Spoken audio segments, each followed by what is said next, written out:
Your passion and your enthusiasm can take you even further than your technical skills.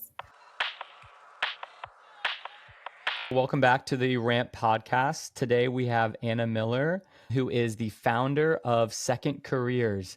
And she's going to be talking today about a lot of things related to the job search, career navigation, the social job search, all sorts of things. We're really, really excited to have you on the podcast today, Anna.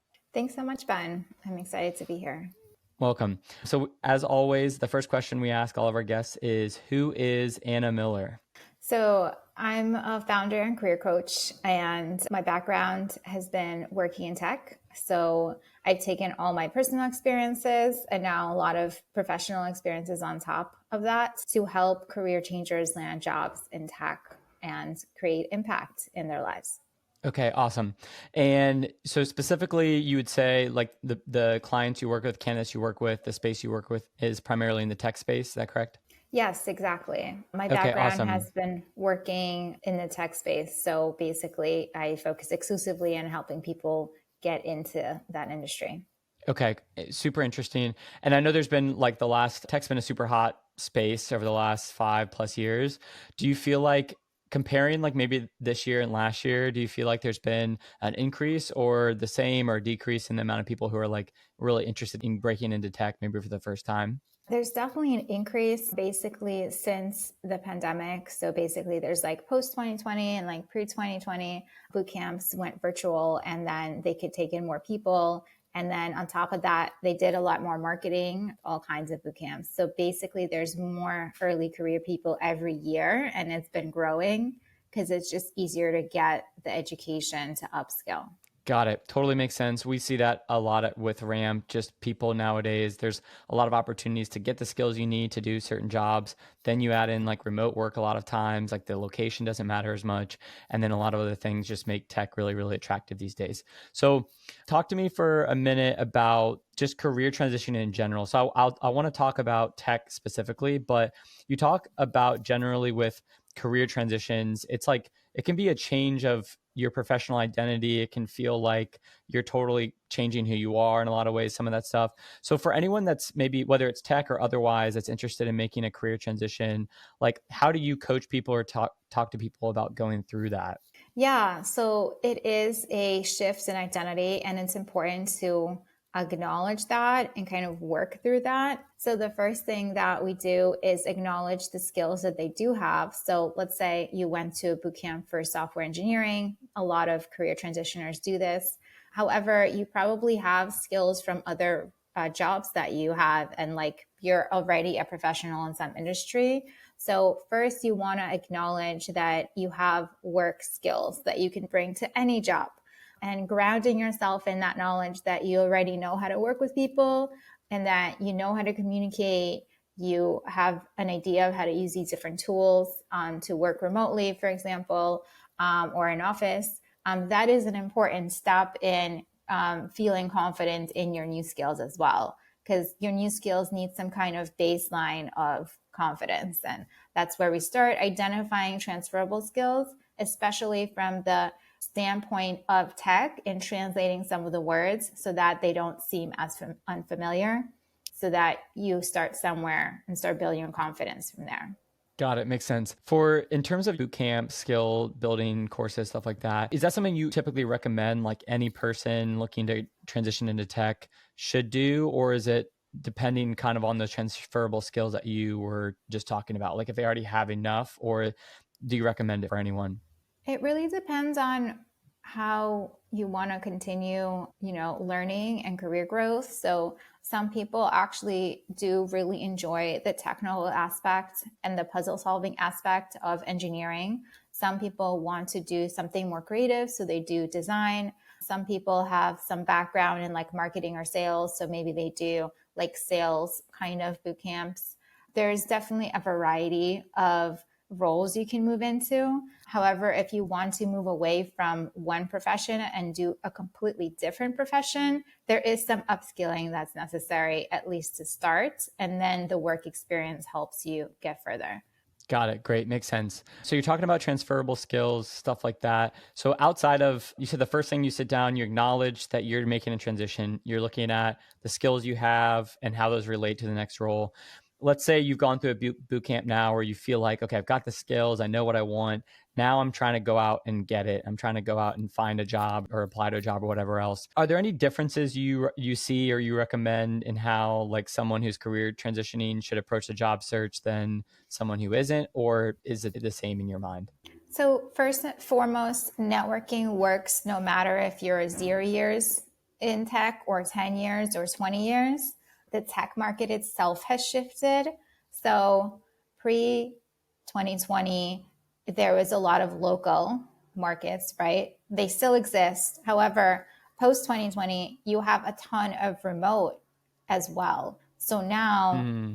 people have been really hyped up on remote, and more people apply to every single role that's remote. So instead of, the local market having a cap on just like how many engineers exist in Austin, Texas, you have a bunch of engineers applying to that same remote role. So then it's just the numbers. So basically, networking is a key tool no matter your experience in tech. However, when you're 0 to 3 years experience directly in tech, like you're just getting started, you want to rely on networking first and foremost because of those high volume applications in remote, especially if you're focusing on remote. So basically, you want to start with networking in order to actually gain visibility, which before we didn't have a huge problem with that in tech because like people were just applying in their cities. So they might be like a couple hundred applicants, right? Naturally. But now that's like a couple hours, or maybe sometimes for more junior roles. Like if you see a software engineer role with 2 years of experience, you're going to have 1,000 applicants in one day. So, especially if it's remote. So, how do you actually get seen, right? Because no one can handle that volume on either end. That's where networking comes in. And as more people get more comfortable doing this, those are the people that are more likely to get interviews. So, that's kind of the Got it. process. Got it. So talk to me about networking, because I think for a lot of folks, or we've talked to a lot of folks too, who the idea of like putting yourself out there or, talking to people or strangers or whatever else can be terrifying or just out of their comfort zone. So particularly, let's say you're transitioning careers and you're like, I don't even know where to start. Like, I don't know a single person in this new career field or whatever. Maybe they know one person. So I guess to start with, let's assume someone has no connections, no network, whatever. Let's say they like have a LinkedIn profile that has like 100 connections or something or whatever. Or what do you do first? Or like, how do you Yeah. approach those first steps of networking? So, what's interesting is that every single person on this planet has a network because you are a human being that probably has some family and friends and people you went to school with. So, that is your network right now. So, what you do is you start networking with the people you know right now. So, your partner, your friends of friends, coworkers, literally anyone you have contact info for. So, if you've ever emailed anyone, those could be people in your network. If you've, have like coworkers that you can still contact, those could be in your network. Let's say you're like a little early in your career and maybe you haven't had as many jobs. Well, maybe you went to school. Most people have gone to school in one capacity or another. Think about the students that you went to school with. Every single person knows other people. So, in a very small example, I went to university. So, if I was able to actually keep in touch with the people that I went to school with, if I even contact 5 of them today and one of them replies and refers me to one other person, I'm already growing my network. So you start local and you start where you can with who you know today. Totally makes sense. I think that's also can be helpful. Like, go to the people you know that you can ask of them without worrying. Like, I think there's so much tied into you meet someone new and like, are you asking them a favor or do you need to give something to them first? There's a lot of I'd love to get your perspective on that in a second, but I love the idea of just who do you know, even if it's one person, if it's literally like I only know or 3 people or whatever it is, there's somebody, and then at least start there. Okay, they might know someone, they might not, but that's the best and like lowest effort place to start. Yes, exactly. So then when you move on to LinkedIn and other platforms, there's different methods you use for different platforms. Let's mention Facebook first, because honestly, people our age probably aren't on Facebook, but a lot of people still have community on Facebook. You could make a post on Facebook and your aunts and uncle and second cousin might see it, and they might, think of someone and, get you in touch with them, or they might share it and someone else you don't know can share it, right? So this also works on LinkedIn, obviously. But the beauty of LinkedIn is people are used to networking and being asked for support in different ways. So yes, the social dynamics of asking for a favor may seem unfamiliar, but it's very common and normal. So once you kind of shift your mindset to everyone is doing this, you want to acknowledge that, you are looking for support in some way, and there's probably ways you can support others. So you want to find people that are open to help you. So that's where you start reaching out by maybe sending connection requests, maybe having a conversation with them. A lot of times this could be thought of like as informational interviews or coffee chats or connection calls, or even a chat through a DM with them. So you want to start where your network is, even if it's on Facebook, Instagram, Twitter, I don't know, and then slowly move more and more towards LinkedIn, because more of the professionals in different companies are on LinkedIn. So you can find them. It's a database. Got it. In terms of like starting to network, put yourself out there, all these things, how long does it typically take, or have you seen it take? Let's say someone is career transitioning and they're like, gosh, that sounds like a lot of work, and you're trying to just set their expectations. How long do you think it takes to go from zero to, hey, you're starting to maybe get some opportunities come through the door? So opportunities themselves could be a couple months. It could be anywhere from, I would say, 4 to 6 months. But actual jobs could be up to a year if it's your first job in tech. It doesn't mean it's going to take a year. I'm just saying, if you set expectations, it really depends on so many things out of your control. You want to identify those that are in your control. So one, the people you know right now in your local network, and two, your efforts reaching out to new people in companies that you know are hiring. And then we get into the space of there's so many things out of your control. Like maybe the company posted something, but they already have a candidate, or they posted and they're not going to hire, or they don't have a recruiter right now. So it's going to take a month or two to like just get candidates to interview. So you can do your networking, and the networking will show results over time. So networking is about creating relationships and maintaining them over time. They're like seeds that at some point will sprout, and they might sprout at different moments in time, but they are like a combination of support that can help you. And you never know what can be most helpful or who they can recommend. Sometimes people can become mentors. They can recommend other people to network with that can, look out for something and find a role that's interesting for you. So it's kind of like be curious and Yeah. know that you may never know what could happen. And that's kind of the beauty of it. Right. So what I'm picking up on here is it takes time. Like it definitely takes a lot of time. It's an investment. Do you recommend like people, if anyone who's watching this and they're like, I don't need a new job like anytime soon, like I'm happy where I'm at. Is this something you still recommend that people start doing just because it does take so long to like plant the seeds? You want to go out to like a bloomed garden. You don't want to go out to like the Yeah. soil when you need Mm-hmm. a new plant. Yes, exactly. In a way, that's a good analogy. So let's say, for example, you have 3 years under your belt as a designer and you want your next, and maybe you have certain criteria of what you want your next role to be and what kind of company. 6 months before, let's say 3 months before you're like planning to really do the switch or start the job search, you want to start networking with people at companies of interest for you. So these could be hiring or not hiring, but you can essentially start doing your research on different platforms, LinkedIn included, of like, what are these companies that can provide and match some of my criteria of like creating impact, good salary, a collaborative team, whatever it is, I don't know, better benefits, PTO, whatever it is you're looking for. You can start building those relationships a few months before, so that when you are on the market and like actively looking, it's much more natural to ask for help through referrals, additional intros, maybe asking them if they've seen any roles that come across. And in fact, they may even come to you and say, hey, I don't know if you're looking, but we're hiring for this role. So they basically building these relationships helps you access, more resources quicker. So it's a compounding effect as well. So at first they may feel like there's nothing in the fields, but afterwards, like we know, like if you plant a lot of seeds, you'll have a lot of flowers and a forest.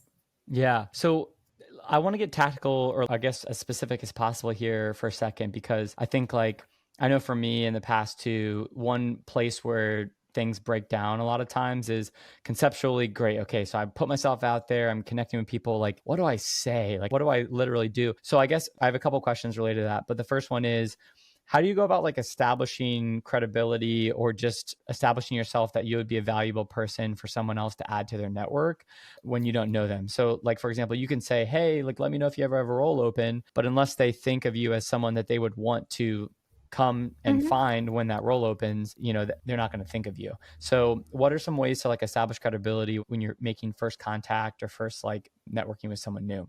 Yeah, for sure. So, what you want to think of the process is you're never convincing anyone and you're never directly selling yourself. The only time you want to be super direct is if you're asking for a raise and you need to be more direct to get that raise, or you want a promotion, things that sometimes nuance and being soft doesn't really work. Right. Networking is different because relationships can show up in different ways and can help you in different ways. So, what you want to start with first is curiosity, first and foremost. And hopefully, this is a personality trait that you have and most people have, is being curious about who this other person is and what are they willing to share about their career or background. So, a very easy way to connect is with a connection note that says, I noticed you're a designer. I'm also a designer. I'd love to learn from you. If you're looking for a new role, you could say, I'm looking for a new role and I'd love to learn from you. Or you could say, let's stay connected on LinkedIn and like help each other, something like that. But basically, the Yeah. concept of coming into the conversation as learning about them first and foremost. So the first couple of parts of the conversation is always about them because it's your kind of responsibility to lead the conversation in this case, because in a way you are selling yourself, but it's not selling yourself. It's just like starting the relationship. So you're putting in the effort to actually like get to know them. So a little bit like dating, but there's no like specific goal that, can come right away. The results of the networking can come in at different times. So if you're actively job searching, you have a conversation with them. And then as part of that conversation, you start sharing that yourself, just like in real life. So let's say we get on a coffee date and I ask you, like, what do you do for work? What do you like to do after work? Like, I don't know, what do you like about New York? Things like that. So I find out what is important to you. So normal human conversation, I ask you about yourself. And Yeah. then you start to think, oh, who is this? Who's this person too, right? So people naturally get curious. So when you provide a place and a platform for others to share about themselves, they'll naturally get curious about who you are.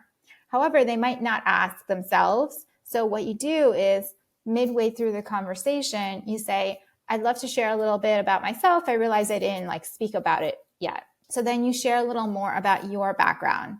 And this can vary based on if it's like relationship building only, or there's an open role and you actually want to make an ask sooner. So let's say it's just relationship building. You share a little more about like why you like a certain industry or like why you're working a certain role, why you got into it. So basically something about your story. You want to stay relevant within the scope of the conversation. So if we're talking about design, you talk a little bit about your interest in typography or colors or design systems, or why you're working in fintech versus health tech, something that is about you and your choices.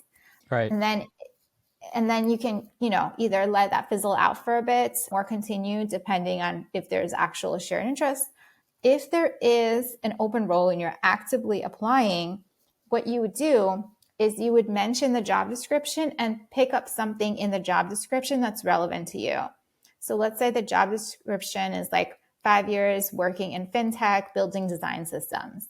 So you could say, hey, thanks for sharing so much about your background. I'd love to share a little more about mine. And then you share that. I also noticed there is an open role in your company. It really matches my background. Are you open to referral? So Awesome. it's a more natural conversation flow because you're literally sharing information about yourself and they kind of have already kind of shared about themselves. So you created a bit of a relationship first, so it's less transactional. And then if you really feel nervous, you can end all your kind of asks with, if there's anything I can do for you, please let me know. I'd love to be, supportive and helpful too. So it's like, that's natural for us. So you just add that into the conversation so they know that, they can ask you something if they want to. But having an ask is not wrong. It's part of the entire process. Right. There's so much in there. Like if you just have been listening to this, go back and just restart this whole section over again, listen to it a few times, because I feel like there's so many like just good insights about life and conversation and connecting with people and all that stuff. Really like just a great walkthrough of the whole process. And if you're someone that struggles with networking or like connecting with people and stuff professionally, that listen to that section again for sure. A couple things I wanted to just call out that I thought were interesting about that. One is, I guess first a question. Do you recommend like waiting? Let's say you're going to ask someone for a referral. Would you recommend applying and then connecting with them, or would you recommend like waiting to apply until after you've had the opportunity? Because sometimes like your resume might get lost in the submission. But so do you recommend waiting, or do you feel like it's more casual to be like, I already applied without expecting a referral, but I just want to let you know, like if you can, that I've already submitted my application and I'm really interested. Yeah, absolutely. So it depends on when you see the position is posted. So if it's posted super early, you do have like a couple of days to potentially get a referral and then apply. But I would never wait more than like 3 days to, Right. send anything in, especially because your application could be called out afterwards. And super honestly, you could apply today, get a referral next week, and still get an interview. Just because like a position is posted doesn't mean the recruiter is sitting there like reviewing every resume that comes in. So you want to do networking as soon as possible when you do see a role open. That's going to be very impactful, and that will likely lead to an interview sooner. So Got it. it's not necessarily the referral. It's like, does your background match the position description enough for the recruiter to get notified either through you contacting them or through someone else introing you to go to the interview stage? It's really about like establishing that connection as soon as possible. But that's something you also don't have complete control over, because some people are not on LinkedIn. Even if you email them, they just might not like get to it. So on your end, you do what you can and move on to the next role. So there's Totally not fair. just one role out there. Totally fair. I think it's what you mentioned earlier is really important. And this goes for people who are transitioning careers or people who are just looking to get a new job. The first thing you need to be doing is assessing your story, who you are, like what you're looking for, and then how your skills transfer to those roles and how you're going to like show up in the job search, because that will make like every other component of all of this networking so much more effective. You could be the best networker in the world, and if you are, then it'll probably still work. But if you are just okay at networking, but you have a really relevant story and niche and like transferable skills, that will make your life so much easier when you're trying to network with these people. Yeah, 100%. Super truthfully and kind of obviously, if you have direct relevant experience and you happen to catch the recruiter at a time when they're checking their DMs or email and they see your profile, they will very likely interview you. But for those things to all line up, like they won't line up all the time, Right. sometimes. Yeah. But let's talk about when you do have relevant experience, but it's earlier career and, 500 other people also have this experience, because earlier career job search is a little different than like 3 or even 5 years plus. Because earlier career, you're not getting hired for your expertise or your deep knowledge of anything. You will have some outcomes from your projects or maybe freelance work or group projects or things like that. But you're really getting hired for a mix of a certain level of technical expertise. But listen, most people would be able, like not everyone, but most that are practicing and keeping up their skills would be able to pass it. But then the Right. second component is who you are and how you connect with people and your personality, how confident you feel, how interested you are in that company, in that role. So your passion and your enthusiasm can take you even further than your technical skills. For engineering roles, for example, yes, there are technical areas that you have to be proficient in.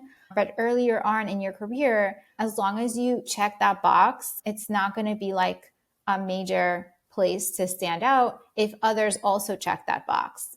So you want to come into the whole job search feeling like you do have something to offer, because you do, and actually express enthusiasm for that unique company and that unique role, because people don't want to hire just like a person that says, oh, this job is cool, or Right. like, oh, I really want a job, or like, this is my first job in tech, so excited. No, Yeah. you Yeah. want to Yeah. be on the other end of that conversation and think, what does the hiring manager really resonate with? What will they resonate with is if someone is actually interested in that company and role. And the last thing I'll mention is it may seem a little fake, but you know what? If that gets you the role, it's worth it. And at the end of the day, you actually do want to be somewhat excited about that particular company, product, or role. So you do want to be vetting the opportunities yourself. So you're not kind of coming into it in a like a flat perspective. You want to have some excitement and interest. Totally.